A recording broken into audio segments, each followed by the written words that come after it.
नमस्कार, आप देख रहे हैं न्यूज़ वन इंडिया। मैं हूं आपके साथ पंकज यादव। करते हैं बुलेटिन की शुरुआत इस वक्त की बड़ी खबर के साथ। तो लखनऊ से बड़ी खबर, जहां पर रायबरेली में फर्जी जन्म प्रमाण पत्र बनाने का यह मामला और फर्जी जन्म प्रमाण पत्र के मामले में जांच के घेरे में पीएफआई।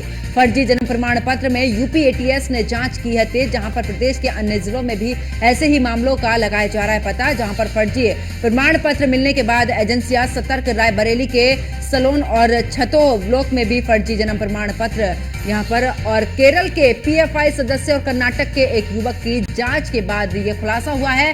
बीजेपी विधायक अशोक कोरी की शिकायत पर फिलहाल यह खुलासा हुआ है। 20,000 फर्जी जन्म प्रमाण पत्र बनाने का यहां पर खुलासा भी हुआ है। फर्जी प्रमाण पत्र मामले के तार केरल, कर्नाटक और महाराष्ट्र से भी जुड़े हुए हैं। एटीएस ने पुलिस और पंचायत विभाग से भी यहां पर रिपोर्ट मांगी है। आरोपी पंचायत सचिव का खाता भी यहां पर निकला है फर्जी। तो बड़ी खबर आपको बता रहे, जहां पर फर्जी जन्म प्रमाण पत्र को लेकर अब एटीएस ने इस दौरान कार्रवाई की है। 20,000 फर्जी जन्म प्रमाण पत्र बनाने का यहां पर बनने का खुलासा यहां पर हुआ है। फर्जी प्रमाण पत्र मामले के तार इस दौरान केरल, महाराष्ट्र और कर्नाटक से जुड़े हुए हैं। फर्जी जन्म प्रमाण पत्र का यह पूरा मामला है और एटीएस ने पुलिस और पंचायत विभाग से भी फिलहाल यहां पर रिपोर्ट भी मांगी है।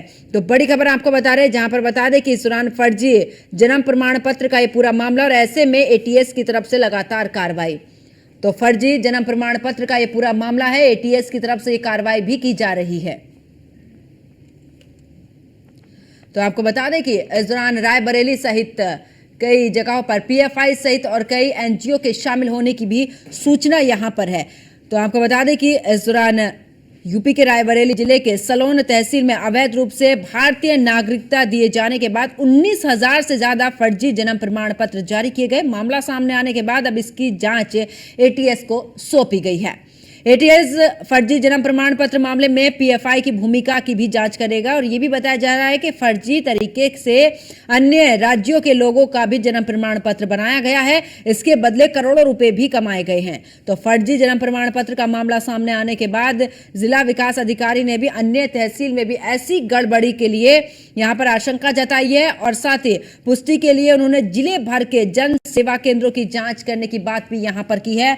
और अब इस पूरे मामले पर पूरे तरीके से शिकंजा कसता हुआ एटीएस का, और इसके लिए टीम भी गठित कर दी गई है। माना यह भी जा रहा है कि सलोन जैसा मामला अन्य तहसील से भी सामने आ सकता है।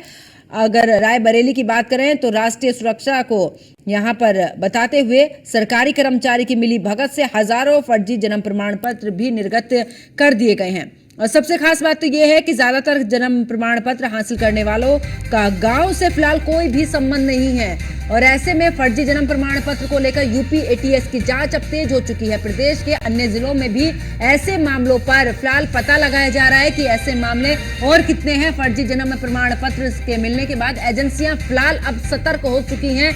20,000 के आसपास ऐसे मामले और रायबरेली के सलोन और छतो ब्लॉक में मिले हैं फर्जी जन्म प्रमाण पत्र और अब इसके तार लगातार कर्नाटक, केरल और महाराष्ट्र से जुड़े हुए हैं। ऐसे में लगातार जांच।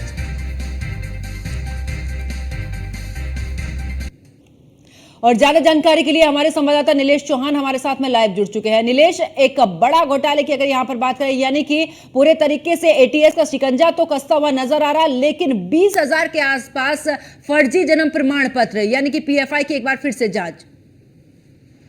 देखिए, बिल्कुल आपको बता दूं तरीके से रायबरेली के सलोन से पूरा मामला निकलकर सामने आया, जहां पर 20,000 से ज्यादा फर्जी जन्म प्रमाण पत्र जारी किए गए। हैरानी वाली बात यह है कि देश की सुरक्षा में सेंध लगाने वाले जो संगठन है, कई ऐसे उनके लोग हैं जिनके नाम पर जो है ये फर्जी जन्म प्रमाण पत्र रायबरेली के सलोन से जारी किए गए हैं। जब इसकी जानकारी यूपी एटीएस को हुई तो यूपी एटीएस ने बड़े पैमाने पर जांच शुरू कर दी है। कहीं ना कहीं जिन लोगों को रायबरेली के सलोन से जन्म प्रमाण पत्र जारी किए गए उनका दूर दूर तक कोई भी वास्ता रायबरेली जिले से नहीं है। ऐसे में वो केरल और तमिलनाडु जैसे जगहों के रहने वाले हैं। जो पीएफआई जैसे संगठन, जिस पीएफआई संगठन की हम बात कर रहे हैं, उसको पहले ही देश विरोधी गतिविधियों के चलते हुए बैन कर किया गया है और अब जो है उसके तार जन्म प्रमाण पत्र गैंग से जुड़े हैं। कहीं ना कहीं यूपी एटीएस को इसकी जानकारी दी गई, जिम्मेदारी सौंपी गई है। अब यूपी एटीएस उत्तर प्रदेश के साथ साथ दूसरे प्रदेशों में भी ऐसे लोगों को चिन्हित करेगी जिन्होंने बड़े पैमाने पर सरकारी तंत्र का गलत उपयोग किया है और फर्जी तरीके से जन्म प्रमाण पत्र जारी कराए हैं।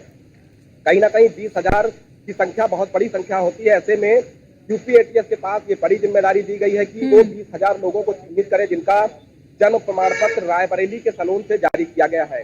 कहीं ना कहीं ये भी पता लगाने का प्रयास किया जाएगा कि क्या इसके पीछे कोई आतंकी संगठन तो नहीं है जो इतने बड़े पैमाने पर रायबरेली के अंदर सलून में इस तरीके से फर्जी जन्म प्रमाण पत्र जारी करवाने के बाद जो है उसको उत्तर प्रदेश का नागरिक बनाने के बाद देश के अलग अलग जगहों में उनको भेजा गया हो।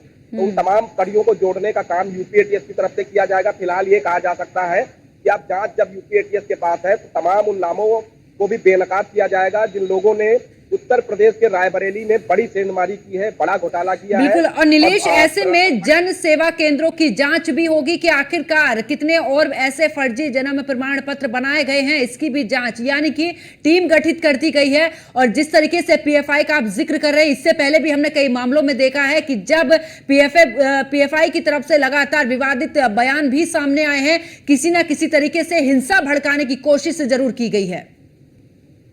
देखिए, बिल्कुल जिस तरीके से रायबरेली के सलून से ये बड़ा मामला निकलकर सामने आया, जिसकी शिकायत स्थानीय विधायक ने की थी। विधायक की शिकायत के बाद जब जांच हुई तो जांच में पाया गया कि बड़े पैमाने पर जो अधिकारियों की मिली भगत के साथ साथ जन्म प्रमाण पत्र बनाने का काम किया गया। 20,000 की संख्या अपने आप में बड़ी संख्या होती है।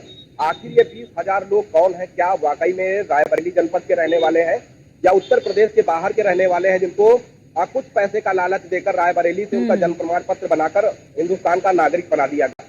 अब वो लोग क्या कर रहे हैं, कहाँ हैं, किन परिस्थितियों में हैं, किन संगठनों के साथ जुड़े हैं, क्या देश विरोधी गतिविधियों में शामिल नहीं है, उन्हीं तमाम चीजों की जांच के लिए अब यूपीएटीएस को जिम्मेदारी सौंपी गई है। और यूपीएटीएस को जब भी इस तरीके की कोई जिम्मेदारी सौंपी जाती है तो जाहिर सी बात है यूपीएटीएस बड़े पैमाने पर गहनता से जांच पड़ताल करती है, भौतिक और इलेक्ट्रॉनिक साक्ष्य इकट्ठा करने के बाद ही कार्रवाई करती है। कहीं ना कहीं अभी तक जो शुरुआती पड़ताल हुई उसमें ये जरूर निकलकर सामने आया है कि पीएफआई के कुछ ऐसे लोग हैं जिनके जन्म प्रमाण पत्र रायबरेली से बनाए गए हैं, जो हिंदुस्तान के रहने वाले नहीं हैं। उनको भी अब जो है एटीएस रडार पर लेगी। और कुछ ऐसे लोग हैं जो केरल और तमिलनाडु के रहने वाले हैं। आखिर उनको कौन सी ऐसी आवश्यकता पड़ी कि उत्तर प्रदेश के रायबरेली के सलून से उन्होंने अपना जन्म प्रमाण पत्र बनवाया? तो इन तमाम पहलुओं पर पड़ताल होगी। पड़ताल के बाद ये साफ होगा कि आखिर इतनी बड़ी सेंधमारी क्यों की गई। बिल्कुल, एक बड़ा फर्जीवाड़ा। और ऐसे में बिल्कुल नीलेश, सोचने वाली बात है कि देश की सुरक्षा पर भी इस दौरान कुछ भी हो सकता है और ऐसे में ऐसी चीजें बहुत ही घातक भी सिद्ध हो सकती हैं। नीलेश, हमारे साथ बने रहिए, आगे भी आपसे अपडेट लेंगे।